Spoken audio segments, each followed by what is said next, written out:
Di internet juga banyak beredar berita bahwa Amerika menyiapkan SBX-1 yang disebut-sebut merupakan senjata HARP untuk menyerang Korea Utara.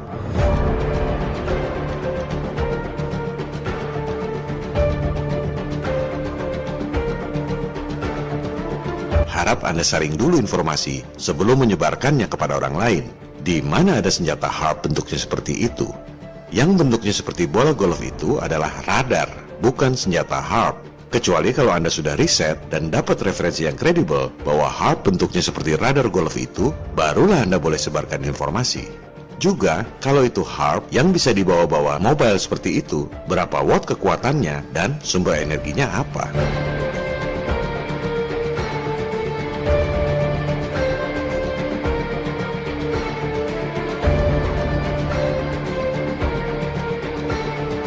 Untuk urusan teknologi pengolahan energi, mereka tak secanggih itu.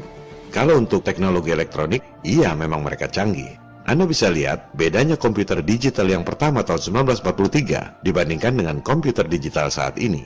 Jauh sekali perbedaannya. Kenapa? Karena bisnis, supply and demand. Marketnya adalah penduduk yang daya belinya tidak seragam. Maka, industri berlomba-lomba membuat peralatan elektronik yang lebih canggih dengan harga yang lebih murah. Begitu pula teknologi elektronik seperti mobile phone. Betul mereka canggih.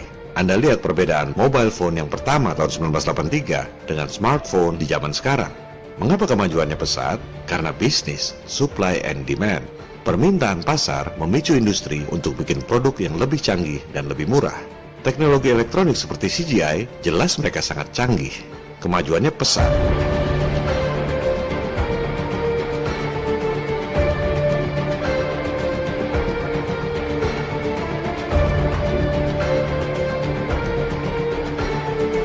Anda lihat rekaman asli pendaratan di bulan tahun 1972. Kalau zaman sekarang masih percaya dengan hoax murahan seperti itu, kebangetan.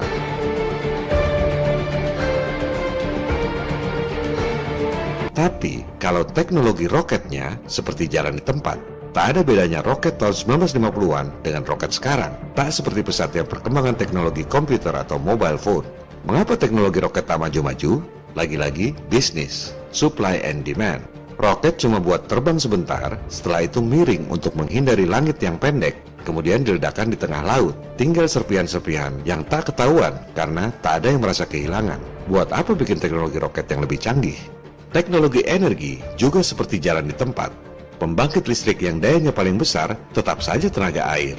Nggak beda dengan Niagara Falls yang menggunakan teknologi Tesla 120 tahun yang lalu. Ironisnya, yang pertama menyebarkan informasi detail tentang cara kerja HARP justru media-media mainstream seperti History Channel, CBS, dan lain-lain. Berikut pembuktian di lab dan animasi yang canggih. Ini bukan kerja amatiran. Juga, saintis elit seolah mengkonfirmasi teknologinya. Cukup meyakinkan bahwa HARP sudah bisa digunakan.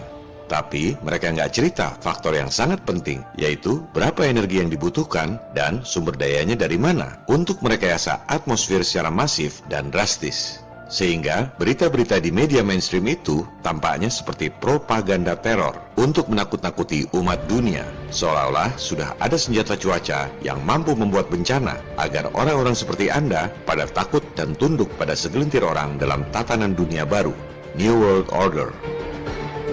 Atas dasar itulah, saya saat ini menyimpulkan bahwa belum ada bukti yang meyakinkan bahwa HARP sudah bisa digunakan seperti yang digembar-gemborkan selama ini. Kuncinya adalah pembangkit energinya. Selama belum nemu bukti adanya pembangkit triliunan watt yang mobile, saya belum bisa percaya bahwa HARP sudah bisa digunakan.